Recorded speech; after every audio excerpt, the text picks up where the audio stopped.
آج کے متعلق خاص طور پر ممبئی میں تو یہ بات مشہور رہتی ہے کہ سارے نوجوان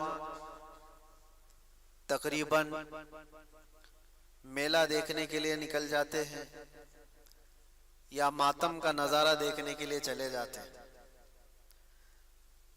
مجھے آج اس مجمع کو دیکھ کر اندازہ ہوتا ہے کہ یہاں حسینی بوڑھوں سے کم بھرا ہوا مجمع ہے، لیکن حسینی جوانوں سے بھرا ہوا زیادہ ہے۔ تو آخر یہ بھی تو جوان ہیں، یہ بھی تو نوجوان ہیں، لیکن میرے عزیزو، ہر ایک جگہ ایک طرح کا ماحول نہیں ہوتا۔ اللہ تبارک و تعالیٰ کا کروڑا احسان ہے کہ بہت ساری خرافات سے آپ کو بچا کر اپنے ذکر پاک میں آپ کو یہاں پر بیٹھنے کا موقع عطا فرمایا ہے۔ آج 10ویں محرم الحرام کی یہ شب ہے، کل عاشورہ ہے۔ عاشورہ میں عبادت کریں، اللہ کی بارگاہ میں گڑ گڑا کر اپنے لیے بخشش طلب کریں، اور قیامت کے دن کی آسانی کے لیے دعا ضرور کریں۔ لیکن یہ جو رات ہے شب عاشورہ، تاریخی اعتبار سے دیکھا جائے تو کبھی آپ پیچھے اس زمانے کو یاد کریں جب رسول اللہ صلی اللہ تعالی علیہ وسلم کے سبط، آپ کے عظیم چہیتے نواسے کربلا کے ریگزاروں میں تنہا موجود تھے۔ میرے عزیزو، یہاں مجمع میں بیٹھ کر کے بات کرنا بہت آسان ہے، لیکن میں نے صرف اتنا محسوس کیا تھا، آج کو ٹھیک 1 سال پہلے میں جیل کے اندر موجود تھا۔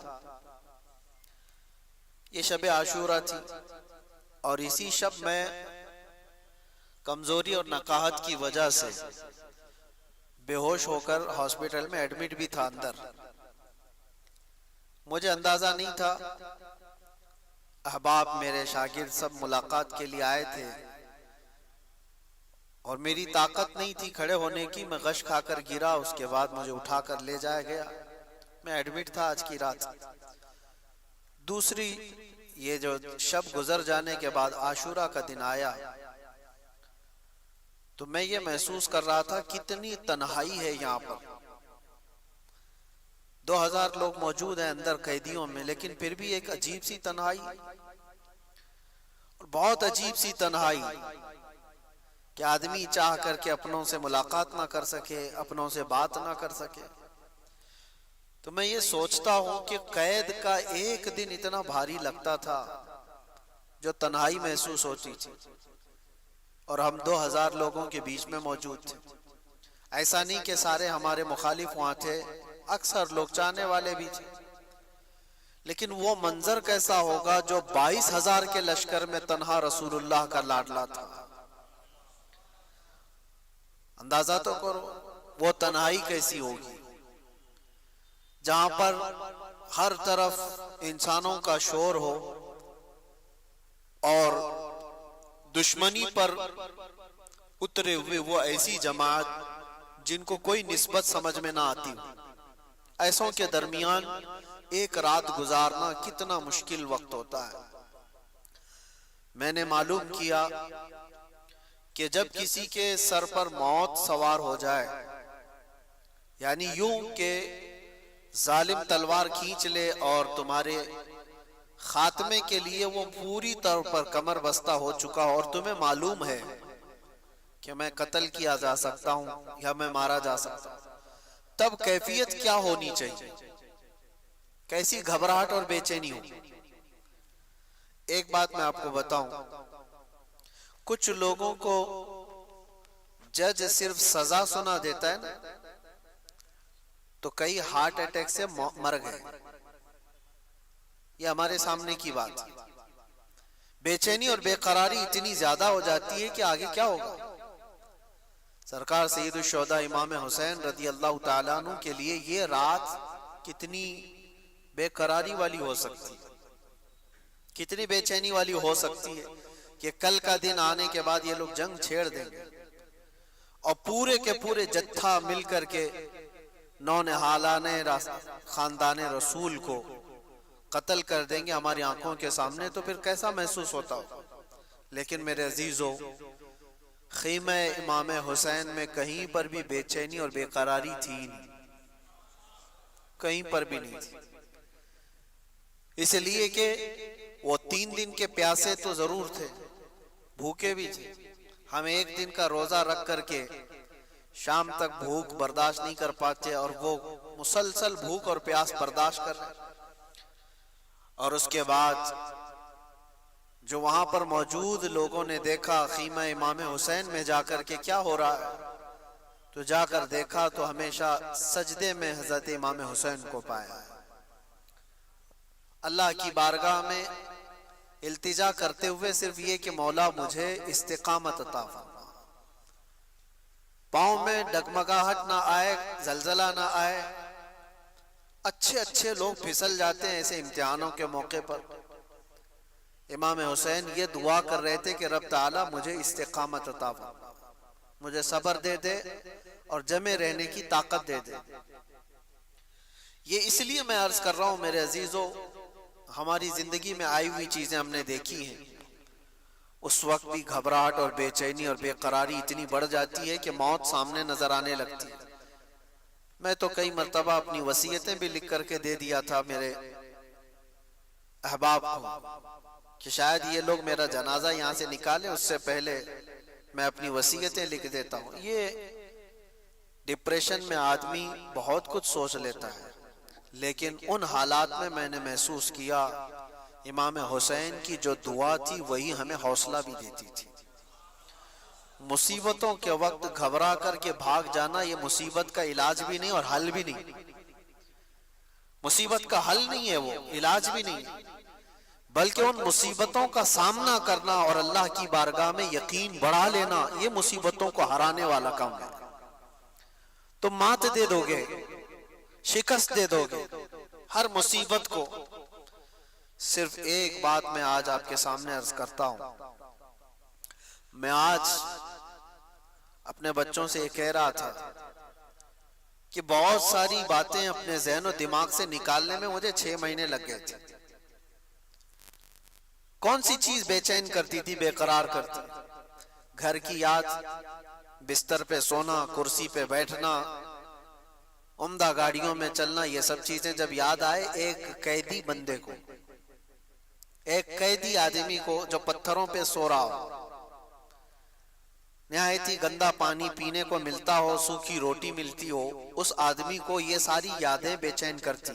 میرا گھر کیسا تھا، میری گاڑی کیسی تھی، میرے دوست کیسے تھے، میرے چاہنے والے، یہ سب خیالات جو اسے بے چین کرتے۔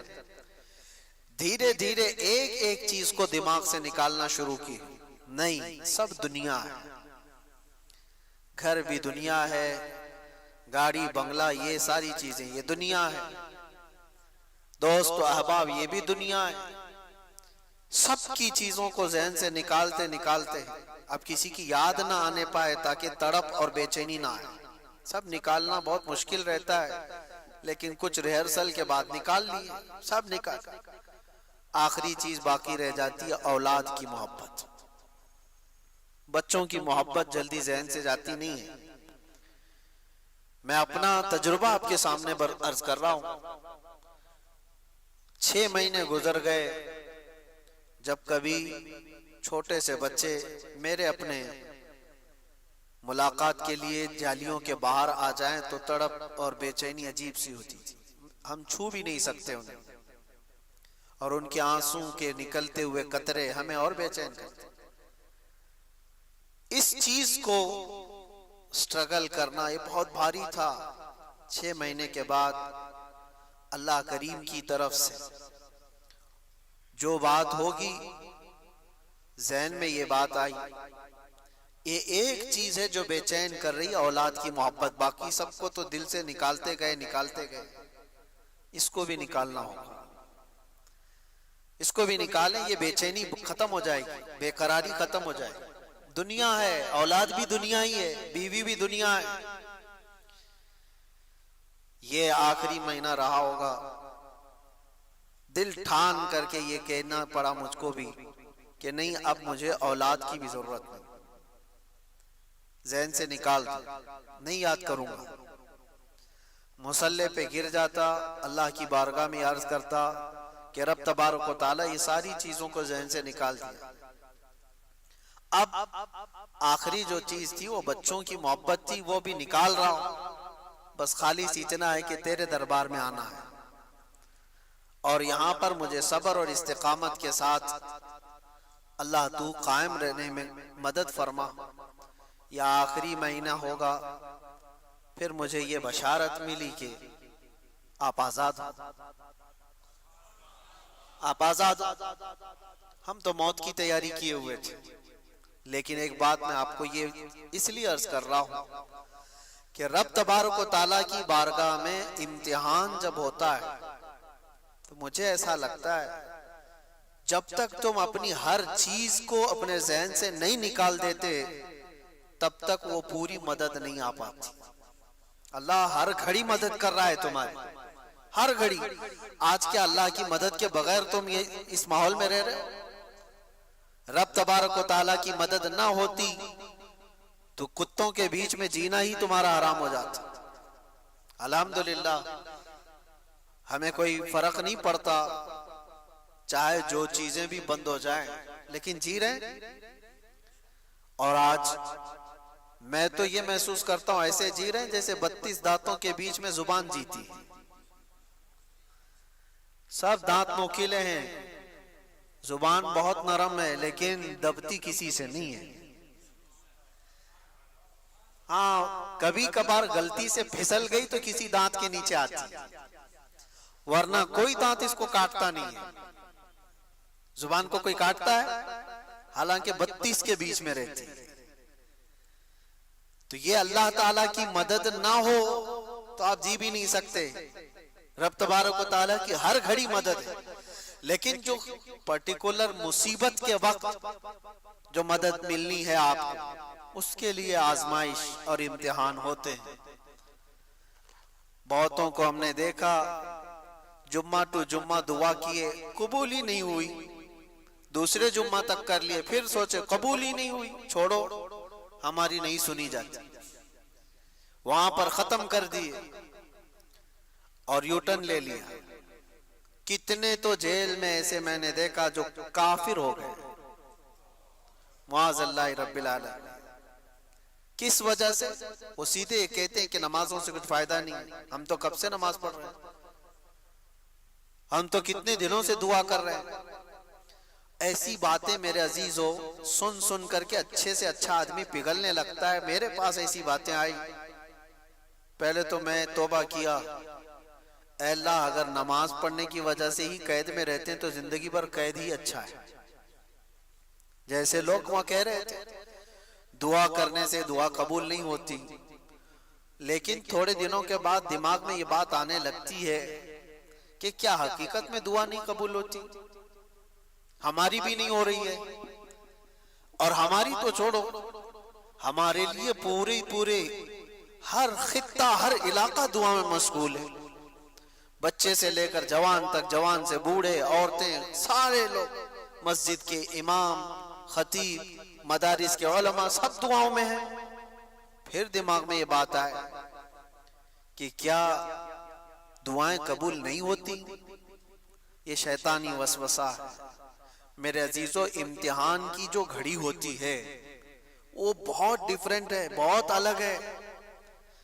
امتحان کی گھڑی کے لیے لکھا جا چکا ہوتا ہے یہاں سے یہاں تک تمہیں سفر کرنا ہے تو کرنا ہی ہے۔ کچھ اور گھڑیاں ہیں جہاں پر تمہارے بن مانگے اللہ تعالیٰ تمہارے لیے بہت کچھ اتارتا ہے، لیکن امتحان کی گھڑیاں الگ ہوتی ہیں، آزمائش کی الگ ہوتی ہیں۔ تو جب ذہن میں ایسے سوالات آنے لگے اتفاق سے، ایسا اسلامی تاریخ کی کئی کتابیں وہاں ملتی تھی، ایک کتاب میں نے پڑھا، ایک بات میں آپ کو بتاتا ہوں، جیل کے قیدیوں کے لیے ہی تھی وہ بات، جو مایوس ہو جاتے ہیں، نا امید ہو جاتے ہیں۔ ایک صحابی ہیں حضرت ابو جندل، یہ مکہ میں قید ہو گئے تھے کافروں کے ہاتھ، اور ایسے قیدی بنائے گئے تھے کہ ان کو زنجیروں سے باندھ کر کے رکھا جاتا تھا اور مارتے الگ تھے۔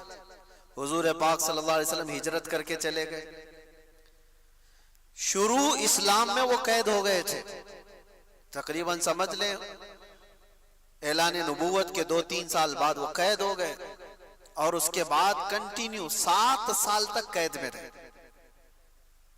کفار چھوڑتے نہیں تھے۔ حضور پاک صلی اللہ علیہ وسلم ہجرت کر کے مدینے چلے گئے، 6 سال ادھر گزر گئے، سوچو آپ کتنے سال ہو گئے، 13 سال۔ اور جب حضور پاک صلی اللہ تعالی علیہ وسلم عمرہ کے لیے آ رہے تھے 1400 صحابہ کے ساتھ، جو حدیبیہ کے مقام پر مکہ کے کافروں نے آپ کا راستہ روک لیا اور کہا کہ ہم آپ کو عمرہ کرنے نہیں دیں گے۔ اس وقت مکہ والوں کی طاقت تھی، حضور پاک صلی اللہ علیہ وسلم نے صحابہ سے کہا کہ ہم صلح کر لیتے ہیں، صلح کر لیتے ہیں۔ لمبا واقعہ ہے، آپ نے صلح حدیبیہ کو سنا ہوگا، یا پھر جا کر کے آپ سن لیں کہ حضور صلی اللہ تعالی علیہ وسلم کی جو صلح ہوئی تھی مکہ کے قریش کے درمیان، وہ صلح میں جو ہے بات یہ تھی، سارے ان کے ہت کے قانون ان لوگوں نے لکھ دیے تھے، یعنی ان کی حمایت میں مکہ والوں نے ایگریمنٹ بنایا، سب ان کے پکش میں تھے۔ اس میں لکھا تھا کہ اگر کوئی مکہ سے ہمارا آدمی بھاگ کر مدینے جائے گا تو آپ اس کو ہمارے حوالے واپس کر دیں گے، لیکن مدینے سے کوئی بھاگ کر ہمارے پاس آئے تو ہم اس کو واپس نہیں کریں گے، ہمارے پاس رکھ لیں گے۔ یہ ایسی شرطیں بہت ساری تھی، اس میں سے ایک ہی میں نے آپ کو بتایا۔ حضور پاک صلی اللہ تعالی علیہ وسلم نے اس کو بھی منظور کر لیا۔ اب سنیے بات میں کہہ رہا ہوں، یہ ایگریمنٹ بن رہا ہے نا، ابھی ایگریمنٹ بننے سے پہلے ہی ایک حال یہ ہو گیا کہ حضور پاک صلی اللہ تعالی علیہ وسلم کے وہ صحابی حضرت ابو جندل جو مکہ میں 13 سال سے قید میں تھے، وہ قید سے چھوٹ کر کے بھاگ کر آ گئے۔ 13 سال بعد جو چھوٹ کر کے آیا ہو تو اب اس کا کیا حال ہوگا؟ ارے 4 دن کا جو چھوٹ کر کے آتا ہے اس کی کیفیت الگ ہوتی ہے، جو 13 سال کی قید کے بعد چھوٹ کر کے آیا ہو، زنجیریں لگی ہوئی تھی، اور حضور پاک صلی اللہ تعالی علیہ وسلم کہاں ہیں؟ حدیبیہ کے مقام پر، جو مکہ سے ابھی 35 کلومیٹر دور ہے۔ وہ آ گئے، 1400 صحابہ نے ان کو دیکھا تو گلے لگانا شروع کیا، ابو جندل کتنے سالوں سے قید میں ہے، ہمارا بھائی آ گیا، ہمارا بھائی آ گیا۔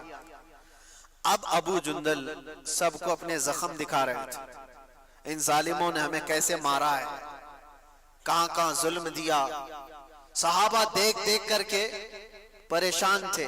اسی اثنا میں مکہ والوں کو یہ بات پتہ چل گئی کہ ہمارا قیدی چھوٹ کر چلا گیا، بھاگ گیا ہے۔ کہاں گیا؟ حضور صلی اللہ علیہ وسلم کے صحابہ کے پاس چلا گیا، وہ تو محفوظ ہو گیا ہے۔ تو مکہ والوں نے کیا کہا جانتے ہیں آپ؟ مکہ والوں نے یہ کہا کہ ہمارا ایگریمنٹ ہوا ہے، ہمارے ہاں سے بھاگ کر کے کوئی آئے گا آپ کے ہاں تو آپ اس کو واپس کریں گے، ہمارا ایک قیدی بھاگ کر کے آپ کے پاس آیا ہے، اس کو واپس کیجئے۔ آپ اندازہ کرو، یہ میں پڑھ رہا تھا، 13 سال کے بعد زخموں سے چور، ظلم و ستم برداشت کیا ہوا ایک قیدی جب اپنوں کے بیچ آیا ہو، اور وہ کفار مکہ ضد پر اڑ گئے کہ ابو جندل کو جب تک آپ واپس نہیں کریں گے ہم ایگریمنٹ پہ سائن نہیں کریں گے۔ صحابہ سب کے سب کھڑے ہو گئے، کہا یا رسول اللہ صلی اللہ علیہ وسلم، یہ تو ایگریمنٹ کے بعد کی بات تھی، ابھی تو ہوا نہیں نا، ابھی تو اس پر عمل ہونا اس وقت طے ہوگا جب دونوں طرف کی دستخط ہو جائے، ابھی تو سائن ہوا نہیں ایگریمنٹ، اس سے پہلے ابو جندل آئے، ہم واپس نہیں کر سکتے انہیں، اور اتنا ان کے اوپر ظلم کیا گیا ہے، نہیں واپس کر سکتے۔ سارے صحابہ ایک طرف، اور کفار قریش اس ضد پر ہے کہ جب تک اس بندے کو واپس نہیں کرتے ہم ایگریمنٹ سائن نہیں کرتے، یہ صلح نہیں ہوگی۔ اب سوچو، نظر سب کی حضور کی طرف تھی. رسول پاک صلی اللہ علیہ وسلم، یہ بہت کٹھن مرحلہ ہے، توجہ چاہتا ہوں، بہت کٹھن مرحلہ ہے. وہ رحمت للعالمین ہے، یقیناً حضور پاک صلی اللہ تعالی علیہ وسلم رحمت للعالمین، اس میں کوئی شک ہے؟ صحابہ ابو جندل سب حضور کی طرف دیکھنے لگے. آپ کا کیا فیصلہ ہے؟ حضور پاک صلی اللہ علیہ وسلم نے فرمایا ابو جندل کو حوالے کر دو، ان کی واپس کر دو. سب ہکے بکے رہ گئے، دیکھتے رہ گئے. کیسے ہو سکتا ہے جو ہمارا بندہ ہمارے پاس آیا ہو اتنے سالوں تکلیف اٹھانے کے بعد، اب حضور فرما رہے ہیں. وہ ہاتھ پھیلا پھیلا کر کے حضور کو پکارنے لگے، یا رسول اللہ صلی اللہ علیہ وسلم، ان کے پاس تکلیف بہت زیادہ ہے، یہ مجھے بہت زیادہ ظلم کرتے ہیں مجھ پر، کیا آپ مجھے واپس ان کے حوالے کر رہے ہیں؟ حضور پاک صلی اللہ تعالی علیہ وسلم نے صرف اتنا فرمایا، ابو جندل واپس چلے جاؤ. پھر انہوں نے کہا یا رسول اللہ آپ کس کے حوالے کر رہے ہیں؟ ان ظالموں کے حوالے. حضور نے فرمایا ابو جندل واپس چلے جاؤ، جب تک تم وہاں پر ہو میں تمہارے ساتھ. پھر صحابہ کا تو ایمان ہی تھا، یا رسول اللہ کل مصیبت بعدک جلل، اے اللہ کے رسول اگر آپ ہیں تو پھر ہر مصیبت چھوٹی ہے، پھر ڈرنا کس بات کا. وہ چلے گئے. میں اس واقعے کو پڑھتے ہوئے سوچ رہا تھا کہ 4 دن میں مصیبتوں سے گھبرانے والے 13 سال مصیبتیں اٹھانے کے بعد پھر حضور کے دربار میں آئے، اور حضور بھی کہہ رہے ہوں کہ جاؤ قید میں، تو کیا حالت ہوگی؟ وہ کیسا ایمان ان کا ہوگا جو جمے ہوئے تھے، ڈٹے ہوئے تھے. اب آتے میرے عزیزو، استقامت یہ آسان مرحلہ نہیں ہوتا، اس میں بہت سارے پھسل جاتے ہیں، بہت سارے بھٹک جاتے ہیں، بہک جاتے ہیں. اور آج تو طوفان ہے بھٹکنے کا، یہ دور تو چل رہا ہے در بدلنے کا. ایسے میں اپنے بچوں کا، اپنے جوانوں کا کیا حال ہے؟ کبھی کبھار تو یہ دیکھ کر کے چلے یہ تو تفریح قلب کے لیے، ہنسی مذاق کے لیے ہم تو دیکھ کر کے اڑا دیتے ہیں. صبح کانگریس میں تھا، دوپہر میں بی جے پی میں آیا، رات کو پھر کسی اور میں آیا، اور اگلی صبح پتہ نہیں کس میں آنے آیا. تو عام سی بات ہے، یہ تو چلتا ہی رہتا ہے. اور سب کی اسپیشلٹی الگ ہے. اس پارٹی میں گیا تو سافٹ چہرہ ہے، ادھر آیا تو آتنکوادی چہرہ ہے، ادھر آیا تو اور کوئی چہرہ ہے. سب الگ الگ چہرے بھی بن جاتے ہیں ایک ہی دن میں، 2 دن میں ساری چیزیں تبدیل. میں یہ باتیں اس لیے عرض کر رہا ہوں میرے عزیزوں، ایک بلا کا طوفان ہے، بہت جلدی لوگ اپنا ایمانی سودا کر دیتے ہیں. مومن کی یہ شان نہیں ہے، مومن کی یہ شان نہیں ہے.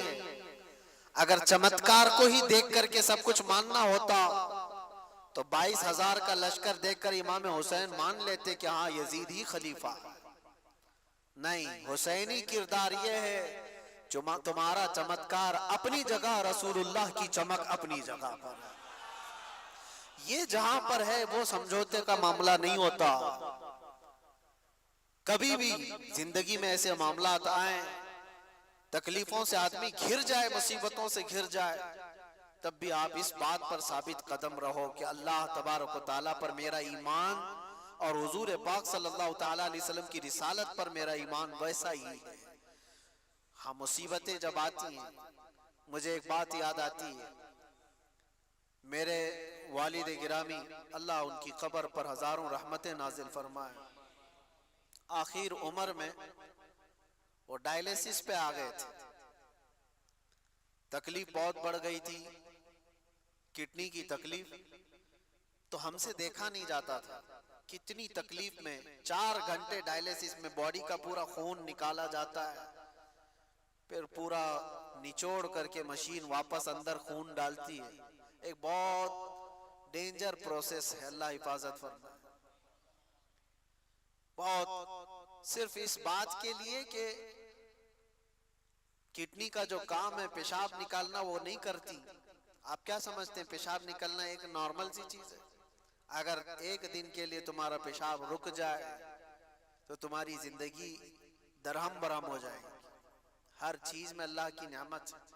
اسی لیے بیت الخلا سے، طہارت خانے سے، استنجا خانے سے باہر آتے ہیں تو دعا کیا پڑھتے ہیں؟ الحمدللہ الذی اذھب عنی الاذی وعافانی۔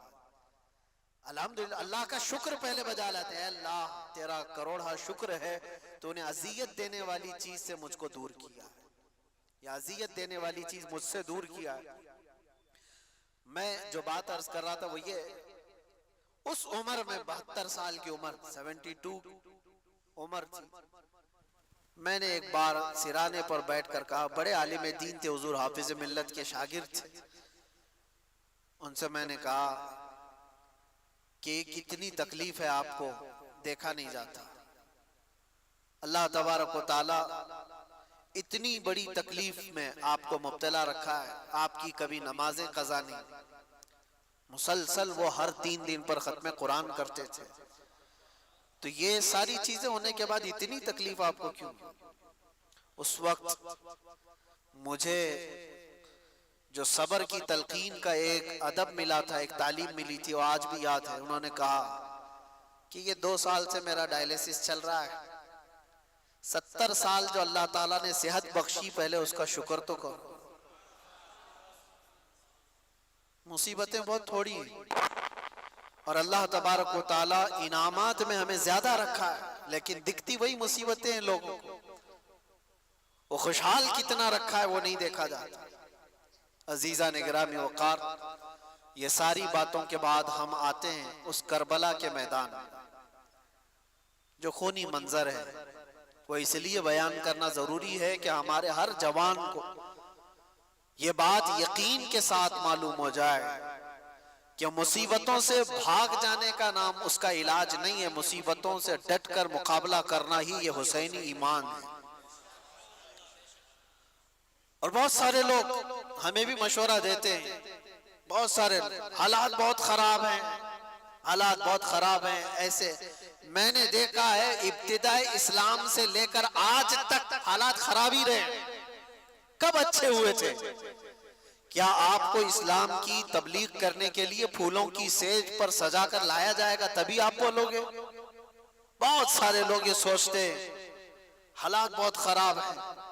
میرے عزیزو، اس سے بڑے بڑے حالات خراب ہو کر گئے اور اب بھی جائیں گے، لیکن ایک بات یاد رکھنا، انہی برے حالات کے درمیان اسلام کا پرچم بلند کرنا اور اپنے نبی پاک صلی اللہ تعالیٰ علیہ وسلم کی عزت پر پہرا دینا، یہ ایک ایسا تاریخی قدم ہے، کل کو آنے والی نسلوں کا ایمان بھی تم سے جڑا ہوا، کل کو آنے والی نسلوں کے جذبے اور ان کے حوصلے بھی تمہاری زندگیوں سے جڑے ہوئے ہیں۔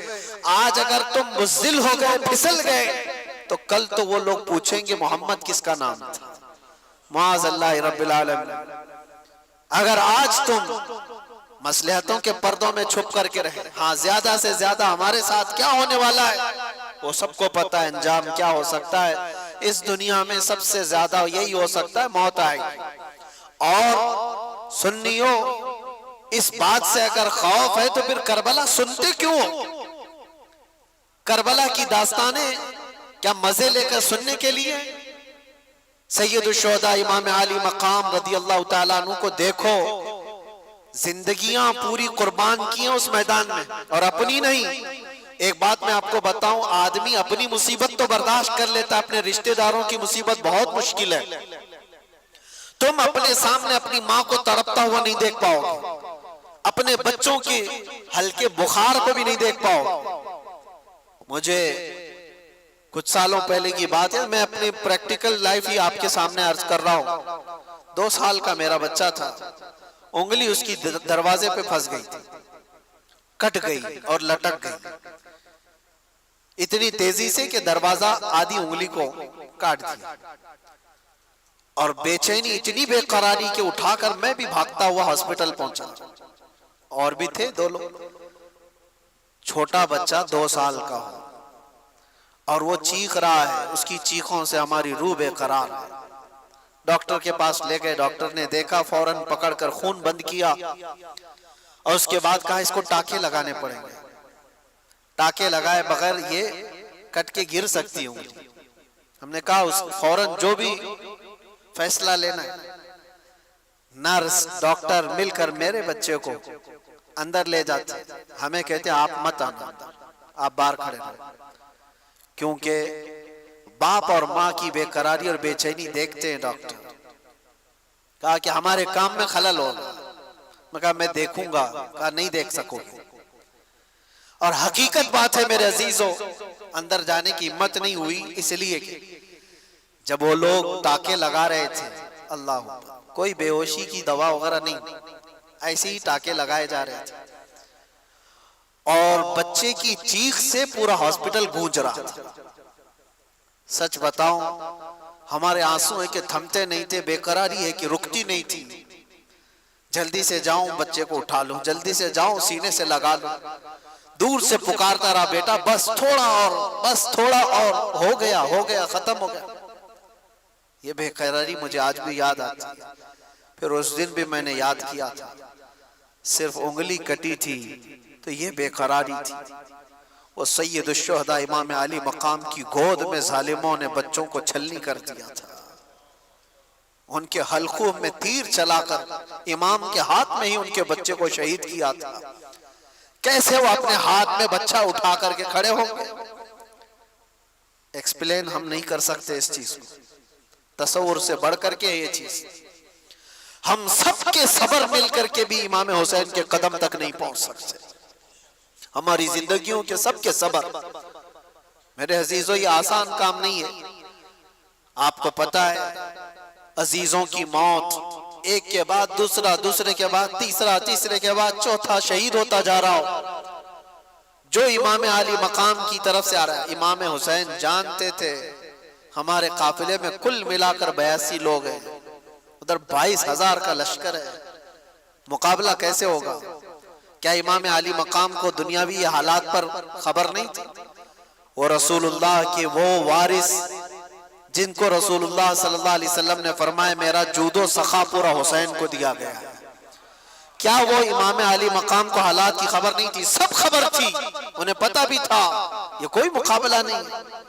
لیکن وہی میں جو کہتا ہوں، امتحان کی گھڑی بہت ڈیفرنٹ ہوتی ہے، بہت الگ ہوتی ہے۔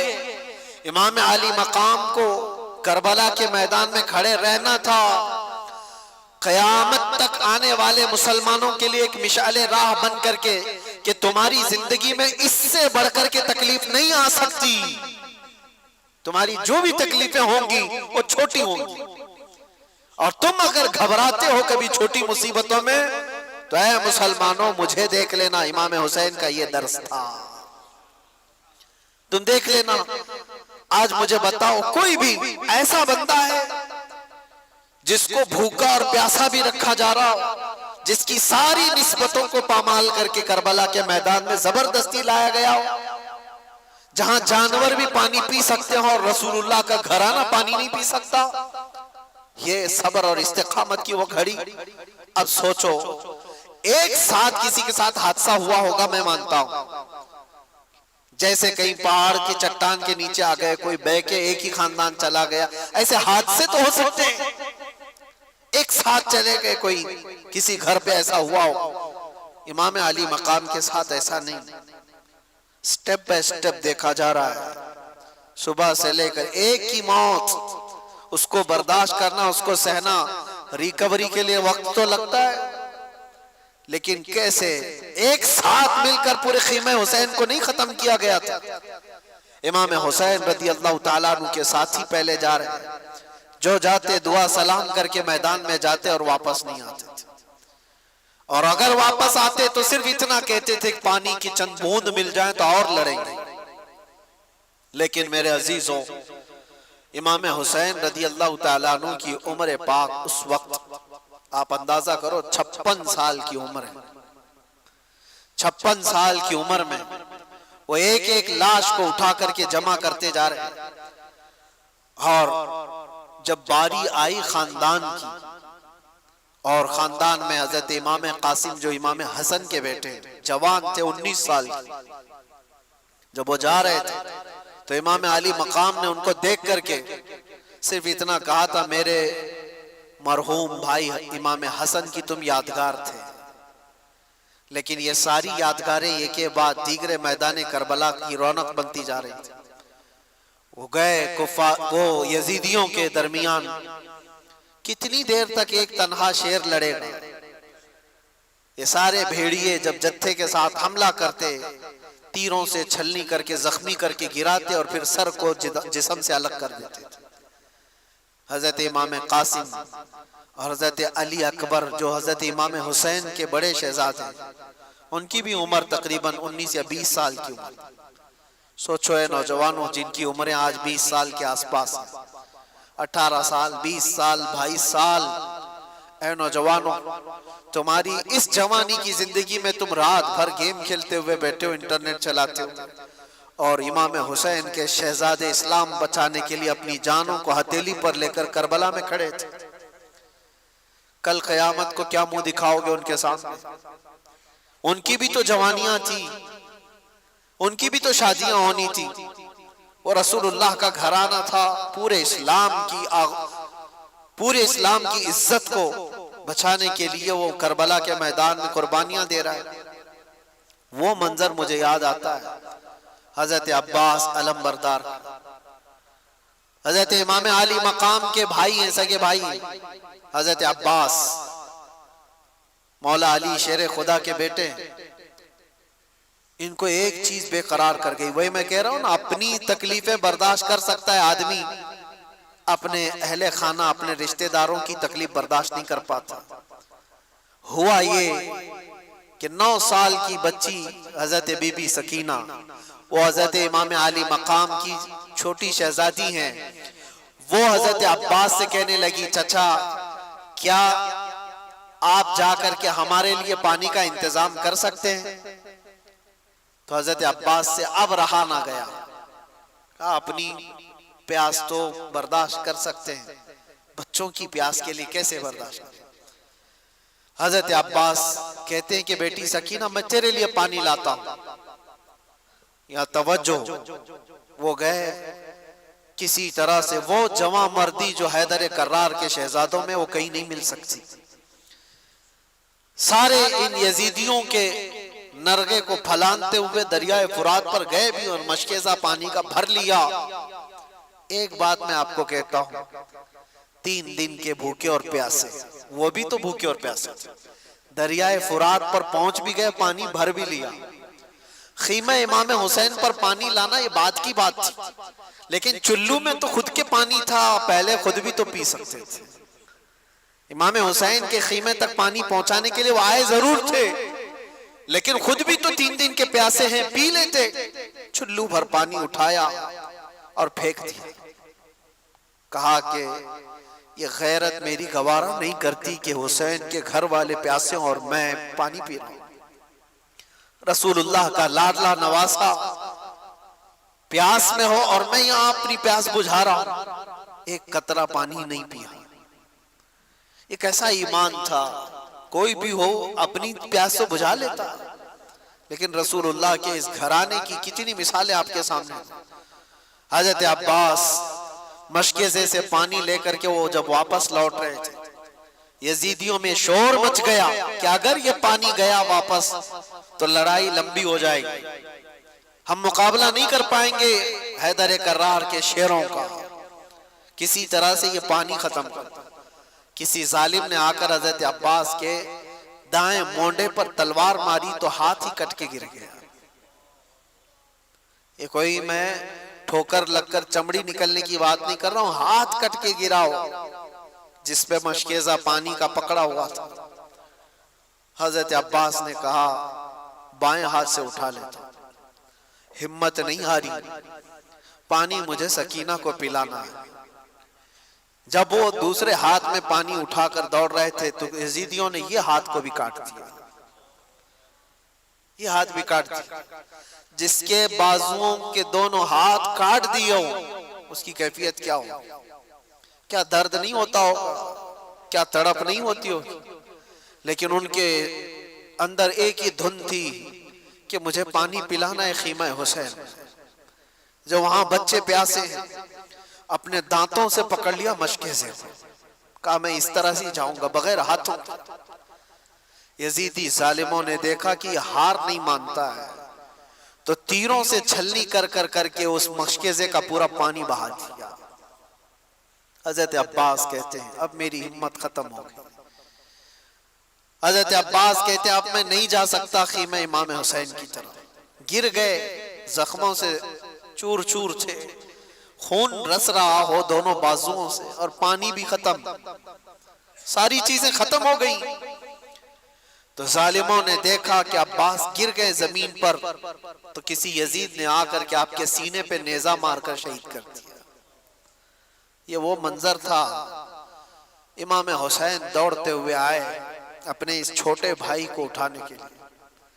امام حسین کے سگے بھائیوں میں یہ چھوٹے بھائی اکیلے تھے کربلا کے میدان میں۔ آ کر دیکھا تو دونوں بازو کٹے ہوئے ہیں اور پورا جسم زخمیوں سے چور ہے اور نیزہ سینے پر لگا ہوا۔ آپ نے امام علی مقام نے ان کو اٹھایا، اور جانتے ہو یہ ایک ہی موقع ہے جب روایت ملتی ہے امام علی مقام نے اللہ کی بارگاہ میں یوں عرض کیا تھا، اپنی ریڑھ کی ہڈی کو پکڑ کر، کمر کو پکڑ، الآن انکسر ظہری، آج میری کمر ٹوٹ گئی۔ بھائی جب چلا جاتا ہے تو کمر ٹوٹ گئی، لیکن یہ نہیں کہا کہ ایمان ٹوٹ گیا۔ جسم کمزور ہو جاتا ہے لیکن ایمان نہیں۔ امام علی مقام آئے واپس خیمے میں، بی بی سکینہ ویسی پیاسی تھی، آپ کی اہلیہ ویسی پیاسی، آپ کے گھر کے بچے ویسی پیاسی۔ وہ منظر کیا عجیب منظر ہے۔ مجھے بات یاد آتی آج سے 1 سال پہلے جب میں کربلا کے واقعات میں جیل کے اندر بھی سنا رہا تھا، تو جو غیر مسلم ہیں وہ بھی رو رہے تھے، غیر مسلم جن کا ایمان نہیں ہے، امام علی مقام کے گھرانے کی ان شہادتوں کو سن کر وہ بھی رو رہے تھے۔ یہ سانحہ ایسا ہے۔ اندر کی بیویوں نے آ کر امام علی مقام سے کہا کہ مولا ان کو تکلیف ہم سے ہے، دشمنی ہمارے سے، ہمارا 6 مہینے کا جو ننھا علی اصغر ہے اس سے تو نہیں ہے دشمنی، اب سینے میں دودھ سوکھ گیا ہے، اس بچے کو لے جائیں، شاید اس کو کچھ پانی کے قطرات وہ حلق میں ڈال دیں تاکہ اس کی پیاس کم ہو جائے۔ امام علی مقام نے اپنی بیوی کی بات سن کر کے اس ننھے علی اصغر کو اٹھا کر میدان میں تشریف لائے تھے۔ ایک بات یاد رکھیں، جس کے سر پر ہوس طاری ہو اس سے کبھی کوئی امید نہیں لگائی جا سکتی، کبھی رحم کی امید نہیں کر سکتے۔ امام علی مقام نے یزیدیوں کو پکار کر کہا میرے بچے نے تمہارے ساتھ کچھ نہیں کیا، یہ تو بولتا بھی نہیں، 6 مہینے کا ہے، لیکن دیکھو اس کی ماں کے سینے سے دودھ سوکھ گیا ہے، تم اس کو کچھ پانی پلا دو۔ ظالموں نے امام علی مقام کی یہ تقریر سن کر کے دور سے تیر چلایا، اور وہ تیر سیدھے علی اصغر کی گردن پہ آ کر لگا۔ نشانہ ایسا تھا کہ حلقوم پر آ کر لگ گیا، اور خون کا فوارہ امام علی مقام کے چہرے پر آ کر پڑا۔ وہ کیسا منظر ہوگا جب باپ اپنے بیٹے کی لاش کو لے کر کھڑا ہو۔ جلدی سے امام علی مقام نے اپنے بچے کو چھپا لیا، سینے سے لگا لیا، چہرے سے خون کو صاف کیا، یہ نہیں کہ ماتم کروں، رو دو، چلاؤں۔ اللہ کی بارگاہ میں اتنا کہا کہ مولا میری یہ چھوٹی قربانی کو بھی قبول فرما لے۔ 6 مہینے کا بچہ جس باپ کی گود میں شہید ہو چکا ہو، اس کا کیا حال ہونا چاہیے۔ سینے سے لگایا، بچہ ہچکیاں لیتے ہوئے خاموش ہو چکا تھا، لیکن سب سے بڑا کٹھن مرحلہ یہ تھا کہ بچے کو ماں کے حوالے بھی تو کرنا ہے۔ جب وہ خیمے کی طرف لے کر کے آئے تو خیمے کی خواتین نے پکار کر کے کہا مولا امام حسین لگتا ہے کہ بچے کو پانی پلا کر لائے، اس لیے کہ بچے کے رونے کی آواز نہیں آ رہی، بچے کے چیخنے کی آوازیں نہیں آ رہی۔ دور سے خواتین نے پوچھا امام علی مقام سے کہ مولا کیا بچے کو انہوں نے پانی پلا دیا؟ امام علی مقام نے کہا ہاں، انہوں نے ایسا پانی پلایا کہ اس کے بعد تمہارا بچہ کبھی پانی نہیں مانگے گا، اس لیے کہ اس کے مقدر میں یہاں کا پانی نہیں تھا، اس کو پانی یہ ظالم کیا پلاتے، اس کو پانی تو رسول اللہ کے ہاتھ سے پینا تھا، نبی پاک صلی اللہ تعالیٰ علیہ وسلم کے ہاتھ سے جام کوثری سے پینا تھا۔ کیسا صبر کا موقع ہو سکتا ہے؟ یہ سب میں آپ کو مرحلے بتا رہا ہوں، ذہنوں کو حاضر رکھ کر کے سوچو کہ اس میدان میں کھڑے ہوئے اس امام علی مقام کے ساتھ کیا گزر رہا تھا۔ جب یہ سب شہادتیں ہو گئی تھی، وہ آخری وقت تھا جمعہ کا، جب امام زین العابدین خیمے میں آ گئے، کہا کہ مولا مجھے جانے کی اجازت ہے۔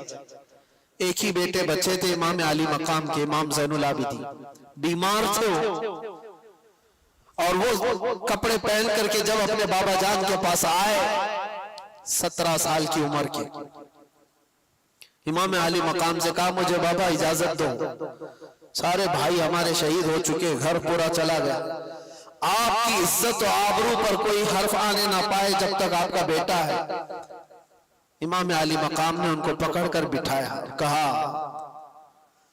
ان کو مسئلہ مجھ سے ہے، میرے مر جانے کے بعد وہ تمہارے سے کوئی مواخذہ نہیں کریں گے، لیکن اگر تم گئے شہید ہو گئے تو اس کے بعد وہ مجھے بھی ماریں گے، لیکن بیٹا امام زین العابدین سے امام علی مقام کہتے ہیں تمہارا رہنا اس لیے ضروری ہے کہ حسینی سادات کی نسل تم سے چلے گی، میرا خاندان تم سے چلنے والا ہے۔ امام زین العابدین کو گھر میں روک دیا گیا اور امام حسین کے نکلنے کا وقت تھا۔ اللہ اکبر، کتاب میں جب بھی پڑھتا ہوں ان واقعات کو آنکھیں بھیگ جاتی ہیں، رونگٹے کانپنے لگتے ہیں۔ سیدہ زینب انہیں کپڑے پہنا رہی تھی، وہ تبرکات دے رہی تھی جو رسول اللہ صلی اللہ علیہ وسلم کے تبرکات ان کے پاس تھے، حیدر کرار کی تلوار ان کے پاس تھی، امیر حمزہ کے تبرکات، جعفر طیار کا پٹا، یہ سب امام حسین کو ان کی سگی بہن پہنا رہی تھی، اور یہ کہہ کر کے کہ کاش اگر میری ماں فاطمہ زہرا آج ہوتی تو یہ کام وہ کر رہی ہوتی۔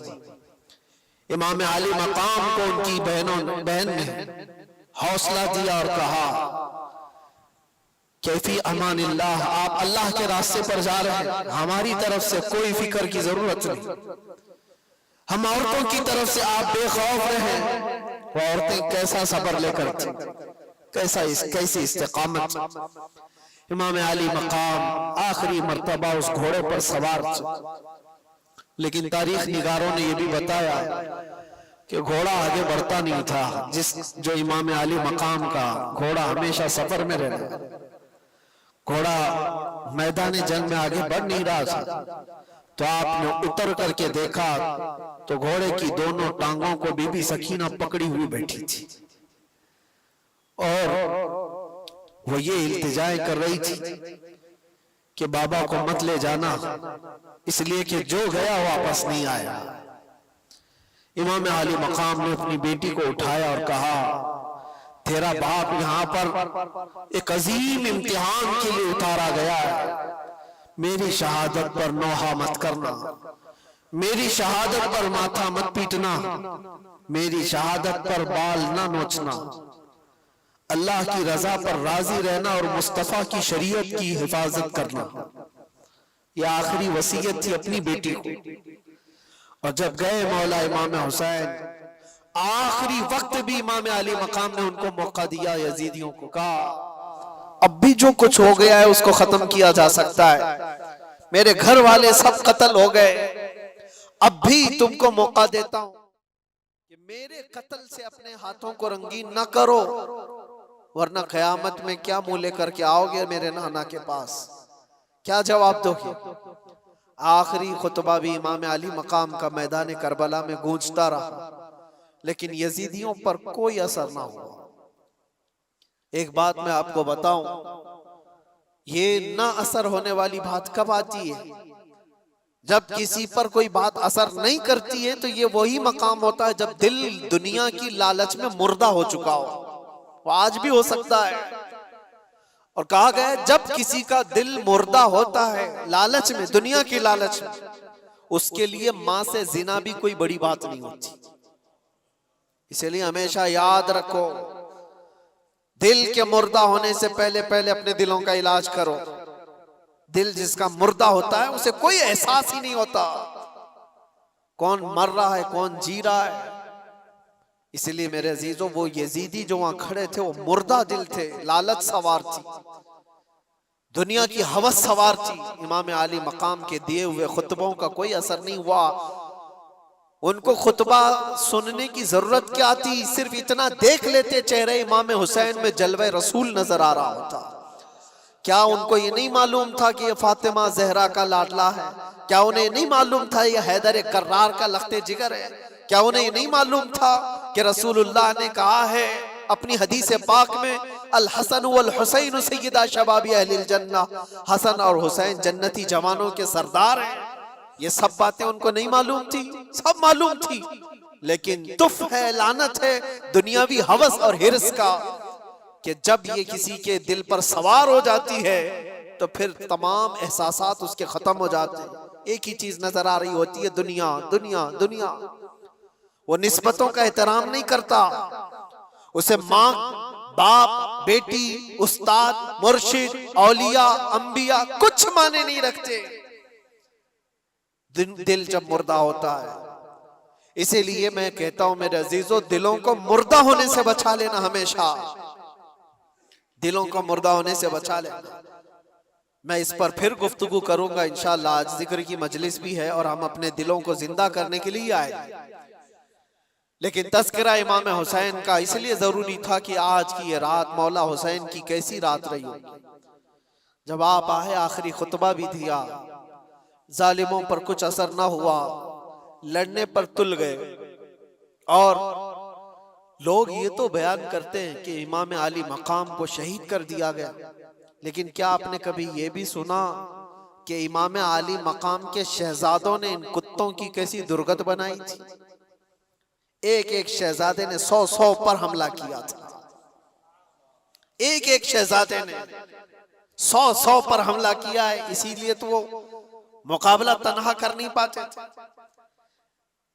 حضرت امام قاسم امام حسن کے بیٹے، ایک ہی جوان ایسا ہے جو میدان میں موجود ایک بہت بڑا پہلوان مقابل میں آیا تھا، اور اس نے کہا تھا کہ میں اس بچے کے مقابل کا لائق نہیں ہوں، یہ بچہ میرے لائق نہیں ہے، میں تو اپنے بیٹے بھیجتا ہوں۔ اس کے 4 بیٹے تھے اس پہلوان کے۔ امام قاسم کو 19 سال کا جوان یہ کہہ رہا تھا یہ لڑکا ہے، میں لڑکوں سے مقابلہ نہیں کرتا، میرا بیٹا کافی ہے۔ پہلے اپنے بیٹے کو بھیجا امام قاسم کے مقابل میں، منٹ نہیں گزرے تھے کہ گاجر کی طرح کاٹ کے رکھ دیا۔ دوسرے بیٹے کو بھیجا، امام قاسم نے اس کی گردن اڑا دی۔ تیسرا آیا، تیسرا بھی مر گیا۔ چوتھا آیا، چوتھا بھی مر گیا۔ ایک حیدر کرار کا شہزادہ ہے، پہلوان کے 4 پہلوان بیٹوں کو منٹوں میں اڑا دیا۔ ارے ان کو پانی دیے ہوتے تو 22,000 کو ایک امام قاسم ہی ختم کر دیتا، لیکن وہ امتحان کی گھڑی تھی، امتحان کی گھڑی تھی۔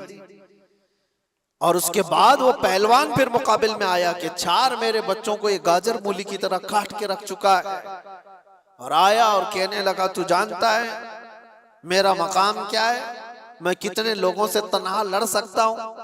بڑی بلند بانگ دعوے کرتے ہوئے وہ آیا۔ امام قاسم نے کہا سنا تو بہت ہے تیرے چرچے، تو بہت بڑا پہلوان ہے، لیکن میں دیکھ کر کے افسوس کر رہا ہوں کہ تجھے گھوڑے کی زین باندھنے کا طریقہ بھی نہیں آتا۔ گھوڑے کی جو رسی ہوتی ہے یہ باندھنا ایک فن ہوتا ہے فوجی کا، سپاہی کا، تجھے باندھنے کا طریقہ نہیں آتا اور اتنا بڑا پہلوان کہلاتا ہے۔ اس کے لیے شرمندگی کی بات تھی، آر کی بات تھی، بہت عیب کی بات تھی۔ وہ کہا میرے گھوڑے کی رسی صحیح باندھنے کا طریقہ مجھے نہیں آتا، تم سکھا رہے ہو۔ وہ گھوڑے کی ناتی دیکھنے کے لیے کیا جھکا تھا، امام قاسم نے ایک ہی وار میں اس کو ختم کر دیا۔ یہ منظر حیدر کرار کے بیٹوں کا تھا میں آپ کو اس لیے بتا رہا ہوں کہ صرف اور صرف شہدائے کرام کی شہادت ہی نہیں، یہ بھی بتاؤ کہ مارا بھی کیسے۔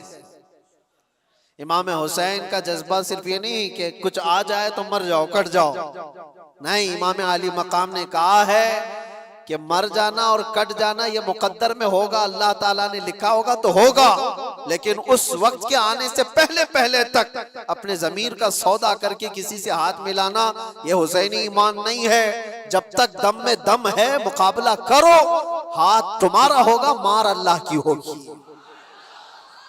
مقابلہ کرو۔ کبھی یہ مت سوچنا کہ میں تنہا کتوں میں گر گیا ہوں، کوشش تو کر کے دیکھو، ہوتا ہے میرے عزیزوں، بہت مقامات پر ہاتھ تمہارا ہوگا، مار اللہ کی ہوگی۔ اور امام حسین، امام علی مقام جب میدان کربلا میں آخری وقت ان ظالم کتوں سے لڑ رہے تھے، ایک دو نہیں کتنوں کو ڈھیر کیا تھا، 3 دن کا پیاسا، 56 سال کا رسول اللہ کا بیٹا، کتنوں کو وہ موت کے گھاٹ اتار رہے تھے۔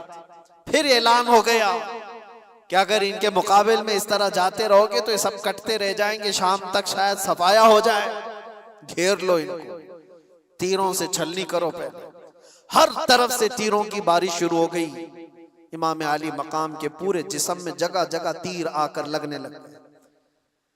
بعض تاریخ نگاروں نے کہا ہے کہ 72 سے زیادہ تیر لگے ہوئے تھے۔ 72 تیر کس کو کہتے ہیں؟ اور آپ اتنے زیادہ تیر جب جسم پر لگے تو گھوڑے سے آپ اتر آئے۔ یہ وہی وقت تھا، جمعہ کا وقت، عاشوراء کا 10ویں محرم الحرام، امام علی مقام جیسے ہی اترے سجدے میں گر گئے۔ سجدے میں جیسے ہی گرے ان ظالم کتوں نے سوچا اس سے بہتر موقع نہیں ہے، خولی اور شمر جیسے ان ظالموں نے امام علی مقام کی پیٹھ پر اپنا پاؤں رکھ کر کے آپ کے سر مبارک کو جسم سے الگ کر دیا۔ انا للہ و انا الیہ راجعون۔ لیکن میرے عزیزوں، امام حسین رضی اللہ تعالیٰ عنہ کی اس شہادت عظمیٰ پر جتنا غم کرو وہ کم ہے، جتنا غم مناؤ وہ کم ہی ہے۔ ہم مانتے ہیں زندگی بھر اس دکھ کو ہم ساتھ لے کر جیتے ہیں، لیکن ساتھ میں ان کا یہ میسج بھی تو لے کر کے جاؤ۔ آج لوگ یہ سمجھتے ہیں صرف پٹی باندھ لینے سے حسینی ہو جائے گا۔ تم پٹی باندھ کر کے دکھا رہے ہو یا حسین لکھ کر کے؟ میرے عزیزوں، امام علی مقام پٹی باندھے تو نہیں تھے لیکن داڑھی ضرور رکھے ہوئے تھے۔ حسین کے نام کی پٹی تو چہرے پر آ گئی، حسین کے نام کی داڑھی کیوں نہیں آئی؟ وہ رسول اللہ کا شہزادہ جو اپنے اخلاق و کردار کے ساتھ میدان کربلا میں آیا تھا، سال بھر عیش کر رہے، ناچ رہے، گا رہے، سب کچھ کر رہے، اور محرم میں تمہیں غم حسین ہے؟ غم حسین کا حق وہ ادا کرتا ہے جسے پیغام حسین کی بھی یاد ہے۔ حسین کیوں شہید ہو گئے تھے؟ اس لیے کہ اسلام ہم تک پہنچ جائے، یہ ایمان کی دولت باقی رہے۔ یہ جو آج آپ رونقیں دیکھ رہے ہیں یہ مسجدوں کی، کیا یہ امام علی مقام کی قربانی کی برکت نہیں ہے؟ آج پوری دنیا میں میں مانتا ہوں اس اسلام کو آبیاری عطا کی ہے خون امام حسین۔ اسی لیے کہا ہے قتل حسین اصل میں مرگ یزید ہے، اسلام زندہ ہوتا ہے ہر کربلا کے بعد۔ امام علی مقام کا یہ پیغام یاد رکھو ہے نوجوانوں، تمہاری زندگی میں بہت سارے ایسے موقع آئیں گے، بہت سارے ایسے موقع آئیں گے، اور یزیدی فتنوں سے تمہیں دوچار ہونا پڑے گا، لیکن اس کا مطلب یہ نہیں ہے کہ تم سر چھپا کر بھاگ جاؤ۔ مصلحتیں اپنی جگہ پر، حکمتیں اپنی جگہ پر، تدابیر اپنی جگہ پر، لیکن کسی پر اگر سوار ہو جائے کوئی چیز تو پھر ہٹنا بھی نہیں، حق کے ساتھ قائم رہنا یہ حسینی ایمان ہے۔ حق کے ساتھ قائم رہنا یہ حسینی ایمان۔ آج ہم سے جو لوگ یہ کہتے ہیں، میں مانتا ہوں کہ حالات ایسے ہیں ویسے ہیں، ضرور ایسے ویسے ہوں گے، لیکن اگر سب چیزوں سے بچ کر کی بھی چلے جائیں تو مشورے دینے والے مجھے بتاؤ میری زندگی کی گارنٹی دے دو کہ کچھ نہ بولو گے تو 100 سال آپ جی لیں گے، گارنٹی دو گے؟ کوئی ہے جو ہماری حیات اور ہماری زندگی کی گارنٹی دے گا؟ وہ صاحب بھی یہی کہیں گے گارنٹی کیا، ایک دن کی بھی میں نہیں دے سکتا۔ جب نہیں دے سکتے تو مشورہ کیوں دیتے ہو؟ ہماری زندگی کی گارنٹی نہیں لے سکتے اپنے ہاتھ میں تو ایسی بزدلی کا مشورہ نہ دو۔ ہاں ہمیں معلوم ہے موت و حیات اللہ کے دست قدرت میں ہے، اگر رب تبارک و تعالیٰ چاہے تو چونٹی سے بھی تم مر سکتے ہو، مچھر سے بھی مر سکتے ہو، اور اگر وہ نہ چاہے تو بڑے سے بڑے فرعون بھی تمہارا کچھ نہیں کر سکتے، نمرود ہو کہ فرعون ہو کہ یزید ہو، کوئی تمہارا بال بیکا نہیں کر سکتا۔ یہ ایمان ہے اور یہ تقدیر ہے۔ تو جب تک اللہ تعالی حیات باقی رکھا ہے، تمہارے جسموں میں جان باقی ہے، حسینی کردار کے ساتھ جیو میرے عزیز۔ کیوں یہ ڈھکی چھپی زندگی؟ آج جانتے ہو سب سے زیادہ آج ہمارے اوپر جو معاملات ہیں کہ ہر چیز تمہاری نشانے پر جو لی جا رہی ہے، اس کی وجہ یہ ہے کہ تم ان تمام چیزوں سے بھاگے بھاگے پھر رہے ہو۔ کیا یہ مجمع فجر میں ہوتا ہے؟ ان مسجدوں میں جو ویرانی ہے، تو ظاہر سی بات ہے ہم نے اپنے ہاتھوں سے جب اسلام کو نقصان پہنچانا شروع کیا تو خیروں کے آج لگائے ہوئے الزامات اور ان کے دیے ہوئے مصیبتوں کا واویلا کیوں مچاتے ہو؟ ہم نے خود اپنے ہاتھوں سے کتنا برباد کیا ہے۔ شادی محلوں میں جا کر دیکھو کون سا اسلام دکھتا ہے، ساری عورتیں بے نقاب، ہزاروں قسم کے فیشن، ہزاروں قسم کے پاؤڈر لالی میک اپ، جو پوری دنیا کو دکھانے کے لیے۔ یہ کون سی خواتین ہیں؟ کیا یہ فاطمہ زہرا کی کنیزیں ہیں؟ آپ کو پتا ہے جب امام حسین کا سر لے کر نیزے میں ڈال کر دمشق میں آیا تھا جلوس، خاندان رسول کی بیویاں بھی اس جلوس میں تھی، امام حسین کی بیویاں، امام حسین کی بہن، امام حسین کی بیٹی، سب اس جلوس میں قیدی بنا کر کے یزید کے دربار میں لے جائے جا رہے تھے۔ ایک واقعہ بتاتا ہوں، جب دمشق پہنچا یہ جلوس، نیزے پر امام حسین کا سر ہے اور آگے لے کر چلا جا رہا ہے قافلہ، اور ساتھ میں عورتیں بھی ہیں۔ دمشق میں پورا مجمع ٹوٹ پڑا تھا یہ منظر دیکھنے کے لیے کہ کربلا سے لٹا ہوا قافلہ آیا ہے، اور ان کو دیکھنے کے لیے سارے لوگ مجمع کے بڑی تعداد میں گلیوں میں کھڑے تھے۔ اب سوچو جس کا تماشا دیکھنے کے لیے پورا شہر کھڑا ہو، اس کے سامنے سے گزرنا ہے۔ اس مجمع کے بیچ میں ایک بوڑھے صحابی تھے، رسول اللہ صلی اللہ علیہ وسلم کے صحابی، وہ دیکھ کر کے رونے لگ گئے کہ کیا منظر ہے، میں نے اس سر کو دیکھا تھا، یہ سر وہی ہے جس کو رسول اللہ بوسہ دیا کرتے تھے، میرے آقا اپنی زبان ان کے منہ میں دیتے تھے، امام حسین کو اپنا لعاب چساتے تھے۔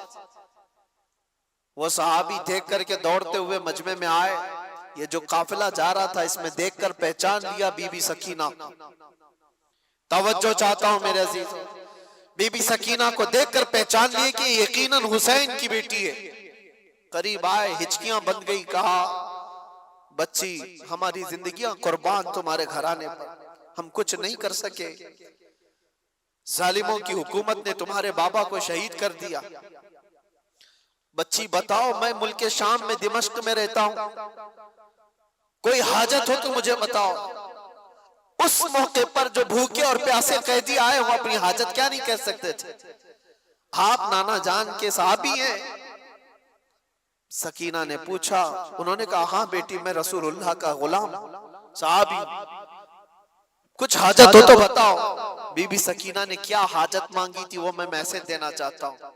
کہا کہ اے میرے نانا جان کے صحابی، یہ میرے بابا کا جو سر نیزے پر لے جایا جا رہا ہے، اس سر کو تھوڑا آگے بڑھا دیا جائے، آگے لے کر کے جائیں۔ اس صحابی نے پوچھا کہ کیوں، ایسی خواہش تمہاری کیوں ہے؟ کہا بات یہ ہے کہ اس کٹے ہوئے سر کو دیکھنے کے لیے جو مجمع عمر پڑ رہا ہے، جو لوگ آ رہے ہیں، وہ سر کو دیکھتے دیکھتے ہماری عزتوں کی طرف بھی نظر کرتے، ہمارے پردے کا خیال کرتے ہوئے۔ میں یہ چاہتی ہوں کہ سر کو آگے لے جایا جائے تاکہ لوگ سر دیکھنے میں مصروف رہیں اور ہمارے پردے کی پابندی ہو سکے۔ اس موقع پر اگر کوئی اپنے پردے کی پابندی کا خیال کرتی ہو، یہ گھرانہ حسین کا ہے، جس کا پورا گھر لٹ چکا ہو، اور اس وقت 9 سال کی بچی یہ کہتی ہو مجھے میرے پردے کی فکر ہے۔ میں اپنی بہنوں سے پوچھتا ہوں، گھر کی خواتین سے پوچھتا ہوں، تمہارا کیا لٹا ہے کہ تم بے پردہ باہر گھومتی؟ تمہارے ساتھ کیا ہوا ہے؟ کچھ نہیں ہوا۔ قیامت کے دن اس بی بی سکینہ کا بھی سامنا کرنا ہے، فاطمہ الزہرا کا بھی سامنا کرنا ہے۔ ان خواتین کو پتہ نہیں ہے اسلام کا چہرہ جو بگاڑ کر کے رکھی ہیں۔ دنیا تمہیں، یہ ہوس کے پجاری تمہیں صرف استعمال کرنا جانتے ہیں، کوئی عورتوں کے حقوق کی بات نہیں کرتا۔ یہ ناٹک ہے، یہ ڈھکوسلا ہے جو وومن رائٹ کی بات کرتے ہیں۔ عورتوں کے حقوق کے ہم علمبردار ہیں، پاسدار ہیں۔ کون سا عورتوں کے حقوق؟ یہ عورتوں کے حقوق کی بات نہیں کرتے، عورتوں کو ننگا اسٹیج پر نچانے کی کوشش کرتے۔ یہ سارے وہ کتے ہیں رال ٹپکاتے ہوئے عورت کو ننگا دیکھ کر مزے لینا چاہتے ہیں، اور ہماری بچیوں کو ایسا لگتا ہے کہ یہ آزادی ہے۔ آزادی ہے؟ آزادی نہیں، یہ جہنمی زندگی ہے۔ اللہ نے تمہیں اشرف المخلوقات بنایا، تم جانوروں کی طرح زندگی گزارنا چاہتے ہو؟ جانور تو کپڑے نہیں پہنتے، اور یہاں عورتوں کو ایسا لگتا ہے جتنا شارٹ لباس پہنیں گے اتنا فیشن ہے، جتنا کم کپڑا پہنو تو فیشن ہے۔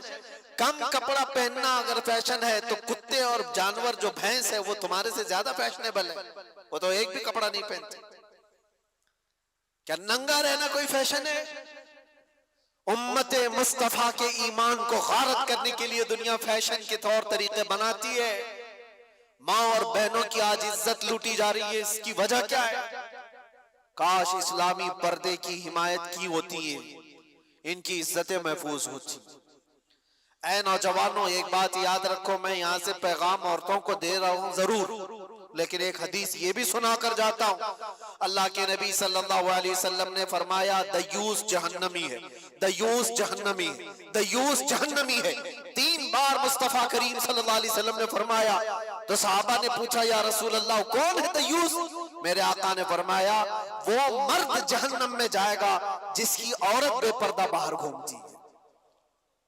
تو مرد کے لیے حضور نے فرمایا مرد جو اپنی عورت کو بے پردہ باہر گھماتا ہے وہ جہنم میں جائے گا، تو جو بے پردہ عورت ہے اس کا عذاب کیا ہوگا؟ امام عالی مقام کا گھرانہ وہ نہیں ہے جو اپنے گھرانے کو بنائے ہوئے ہو۔ داستان کربلا سننا ہے تو پیغام کربلا بھی سنو۔ صرف قتل ہو گئے، کٹ گئے، مارے گئے، شہید ہو گئے، یہ صرف اور صرف کربلا کے میدان کا پیغام نہیں ہے۔ پیغام کربلا حقیقت میں یہ ہے کہ چاہے ہمارا سب کچھ لٹ جائے، دامن مصطفیٰ پر کوئی انگلی اٹھا نہ سکے۔ آج ہزاروں انگلیاں تمہاری طرف کیوں اٹھ رہی ہیں؟ تم نشہ کرتے ہو، تم شراب پی رہے ہو، تم چرس گانجے نہ جانے کیا کیا چیزیں کرو، انگلیاں تمہاری طرف اٹھائی جا رہی۔ یہ ایسا کرتے، یہ ایسا کرتے، یہ ایسا کرتے، در حقیقت تمہاری طرف یہ انگلیاں نہیں ہیں، تمہاری نسبت رسول اللہ سے۔ کم سے کم اس بات کا خیال کرتے کہ دنیا میری طرف انگلی اٹھا کر کہیں حضور کو تو نہیں گالی دے رہی۔ آج نبی پاک صلی اللہ تعالیٰ علیہ وسلم تک جو یہ ظالم انگلیاں اٹھ رہی ہیں اس کی وجہ کچھ اعمال ہے، برے اعمال ہیں۔ توبہ کرو۔ میرے مصطفیٰ کریم صلی اللہ علیہ وسلم جس طرح تمہیں دیکھنا پسند کرتے تھے ویسے بن جاؤ، بس یہ زندگی ہے۔ زندگی یہ نہیں ہے کسی کی کسی کے لیے، زندگی ہے نبی کی نبی کے لیے۔ نا سمجھ مرتے ہیں زندگی کے لیے، جینا مرنا ہے سب کچھ نبی کے لیے۔ بس اس پیغام کے ساتھ اپنی زندگیوں میں تبدیلیاں لاؤ اے جوان، تبدیلیاں لاؤ۔ آج سے تقریباً 100 سال پہلے کی بات ہے، آزادی ہند کے موقع پر، ہندوستان کی آزادی سے پہلے کی بات ہے، میں ناگپور گیا ہوا تھا۔ بہت بڑے مفتی صاحب نے یہ بات مجھے بتائی تھی۔ علی برادران مشہور ہیں آزادی کے موقع پر، جو غدر ہوا تھا 1857 کے موقع پر، اس وقت بھی بہت سارے معاملات پیش آئے تھے. علی برادران دو مولانا لوگ، انہوں نے ایک پیغام دیا تھا 5 سے 15 منٹ کے لیے. ناگپور اسٹیشن پر بہت سارے مسلمانوں کا مجمع آیا اور ان سے پوچھا کہ آج کے حالات میں کیا کرنا چاہیے. انہوں نے صرف 2 جملوں میں کہا تھا، میں کوٹ کر رہا ہوں صرف اس بات کو اسے لیے کہ حقیقت ہے یہ، کہا کہ کچھ نہیں، سب کو ٹوپی اور داڑھی کنٹینیو پہننا چاہیے. ٹوپی کنٹینیو پہنو اور داڑھی کنٹینیو رکھو. کہا اس میں کیا میسج ہے؟ کہا تمہیں پتہ نہیں اس کا رعب اللہ تعالیٰ دلوں پر کیسا رکھتا. تمہیں کچھ کرنے کی ضرورت نہیں، اخلاق رسول میں ایک بار ملبوس ہو جاؤ. میرے عزیزوں، نہ تمہیں تلوار بھالے نیزے اٹھانے کی ضرورت ہے، نہ تمہیں جنگ و جدال کی ضرورت ہے. تم ایک بار مصطفیٰ کریم صلی اللہ تعالیٰ علیہ وسلم کی سنتوں کو عمل میں لے آؤ، ایسی ہی تمہاری چلت پھرت سے کتنے کیڑے مر جائیں. ایسی تمہیں اندازہ بھی نہیں ہے. اللہ تبارک و تعالیٰ اس کا رعب رکھا ہے، چہرے رسول کا رعب ہے، دامن اسلام کا ایک رعب ہے. آپ کو اس کا اندازہ نہیں ہے لیکن دوسروں کو اندازہ ہے. اس لیے میں دعوت دیتا ہوں، اٹھو وگرنہ حشر نہ ہوگا پھر کبھی، دوڑو کہ زمانہ چال اپنی چل گیا، قوت عشق سے ہر پست کو بالا کر دو، دہر میں نام محمد سے اجالا کر دو. انہیں جانا انہیں مانا، نہ رکھا غیر سے کام، للہ الحمد میں دنیا سے مسلمان گیا. بس اس بات پر حضور کو توجہ میں رکھو، انہیں جانا انہیں جانا، پھر تمہیں فرق کچھ نہیں ہونا چاہیے، پھر کسی چیز کا کوئی اثر بھی نہیں ہونا چاہیے. اگر حضور سے سچی محبت کرتے ہو تو مجھے بتاؤ کیا یہ بات حق ہے یا نہیں؟ وہ جو نہ تھے تو اور وہ جو نہ ہو تو. اس جملے پر توجہ رکھنا. بس پورے شعر میں یہ جملہ میں توجہ کے ساتھ عرض کرتا ہوں. ویسے تو یہ پورا شعر یہ، وہ جو نہ تھے تو کچھ نہ تھا، وہ جو نہ ہو تو کچھ نہ ہو. جان ہے وہ جہان کی اور جان ہے تو، لیکن اس پورے شعر میں صرف اتنا جملہ یاد رکھنا، وہ جو نہ ہو تو. بس وہ جو نہ ہو تو ہماری زندگی کچھ نہیں. ہمارے نام کے ساتھ وہ جو نہ ہو تو، ہماری قبر میں بھی وہ جو نہ ہو تو، قیامت میں بھی وہ جو نہ ہو تو، کئی اذانوں میں وہ جو نہ ہو تو، قرآن میں وہ جو نہ ہو تو، ہر جگہ پر یہ جملہ یاد رکھنا، وہ جو نہ ہو تو. اسی لیے اقبال نے بھی کہا تھا، آبروئے ماں زنام مصطفیٰ است، ہم سب کی عزت و آبرو مصطفیٰ کے نام سے ہے. ہر چے دری دنیا بادے مصطفیٰ است، جو کچھ بھی اس دنیا میں ہے وہ مصطفیٰ کے بعد، حضور کے بعد. یہی پیغام امام علی مقام کا تھا. آخری بات، اور اس کے بعد ہم دعا کرتے ہیں، ذکر کے لیے مجمع زیادہ ہے. آخری بات امام علی مقام کے لیے یہ ایک چیز، قرآن کی آیت میں نے تلاوت کی، آپ نے سنا تھا، وَلَا تَقُولُوا لِمَنْ يُقْتَلُ فِي سَبِيلِ اللَّهِ أَمْوَاتٌ. یہ دیکھو عام لوگوں کو بھی آیت یاد ہے، جس کا مطلب کیا ہے؟ اللہ فرماتا ہے اللہ کی راہ میں جو مارے جائیں انہیں مردہ، سب کو پتا ہے، بلکہ وہ کون کہہ رہا ہے؟ خالق کائنات. وہ کہہ رہا ہے بلکہ وہ زندہ ہے. تمہیں اس کا شعور نہیں، تمہیں اندازہ نہیں وہ زندہ ہے. یہ قرآن گواہی دے رہا ہے شہیدوں کی زندگی. اب مجھے بتاؤ امام حسین زندہ ہے یا نہیں؟ تو زندہ جاوید کا ہم ماتم نہیں کرتے، زندہ جاوید کا ہم. خیر، مجھے جو بات عرض کرنی ہے، ایک طرف تو قرآن کی یہ آیت اور ایک طرف دوسری آیت میں آپ کو بتاتا ہوں 20ویں پارے میں اللہ اپنے رسول سے فرما رہا ہے، یا ابو جہل، یا عتبہ، یا شیبہ، یہ سب جتنے دشمنان رسول ہیں، اِنَّكَ لَا تُسْمِعُ الْمَوْتَى وَلَا تُسْمِعُ الصُّمَّ الدُّعَاءَ. اے رسول آپ ان کو اپنی باتیں سنا نہیں سکتے، اس لیے کہ یہ گونگے بہرے مردہ ہیں. اللہ فرما رہا ہے کیا ہے؟ وہ مردہ ہیں. کس کو مردہ کہہ رہا ہے؟ وہ چلتے پھرتے بھی ہیں، کھاتے پیتے بھی ہیں، اٹھتے بیٹھتے بھی ہیں، بات چیت بھی کرتے ہیں. اور قرآن کیا کہہ رہا ہے؟ وہ مردہ ہیں. اور ایک طرف کربلا کے میدان میں آؤ، ہاتھ الگ ہے، پیر الگ ہے، جسم الگ ہے، دھڑ الگ ہے، گردن الگ ہے، قرآن کہتا وہ زندہ ہے۔ قرآن کیا کہتا ہے؟ اور دوسری جگہ پر تو اللہ نے اور بھی اس سے بلند بات فرمائی، وَلَا تَحْسَبَنَّ الَّذِينَ قُتِلُوا فِي سَبِيلِ اللَّهِ أَمْوَاتًا، بلکہ ان کے مردہ ہونے کا گمان بھی مت کرو۔ کہنا الگ بات ہے، سوچنا الگ بات ہے۔ پہلی آیت میں کیا تھا؟ مردہ نہ کہو۔ دوسری آیت میں اللہ فرماتا ہے مردہ سوچو بھی مت، سوچ میں بھی نہ آئے تمہارے کہ وہ مردہ ہے۔ اب یہ فلسفہ سمجھ میں آتا ہے، جو چل رہا ہے، پھر رہا ہے، کھا رہا ہے، پی رہا ہے، اللہ فرما رہا ہے وہ مردہ ہے، انہیں کچھ سنا نہیں سکتے آپ۔ اور جو کٹ کے ٹکڑوں میں بدل گئے، اللہ فرما رہا ہے مردہ سوچنا بھی مت، وہ زندہ ہے۔ قرآن سے پوچھو پھر زندگی اور موت کہتے کسے؟ زندگی اور موت کیا ہے؟ قرآن کے فلسفے کے اعتبار سے تمہیں یہ جواب ملے گا، صرف اور صرف روح نکل جانے کا نام موت نہیں، اور چلنے پھرنے کا نام بھی زندگی نہیں۔ چلنے پھرنے کا نام بھی زندگی نہیں، اور روح نکل جانے کا نام بھی موت نہیں۔ حقیقت میں موت اور حیات کیا ہے؟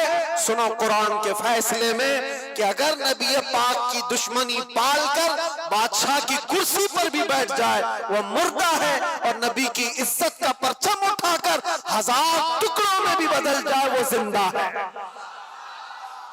موت و حیات عشق رسول کا نام ہے۔ موت و حیات ایمان کا نام ہے، ایمان کا نام ہے۔ موت و حیات ایمان ہو تو پھر اب مرنے کا خوف کیا ہے تم؟ یہ بات اس لیے میں عرض کیا، کربلا کے میدان میں جو شہید ہوئے ان کو مردہ کہہ سکتے ہو؟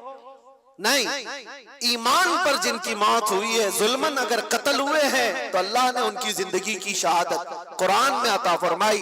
تو اب مرنے کا ڈر کیوں پالتے ہو؟ اب مرنے کا ڈر کیوں پالتے ہو؟ دو پلس پوائنٹ تمہارے پاس۔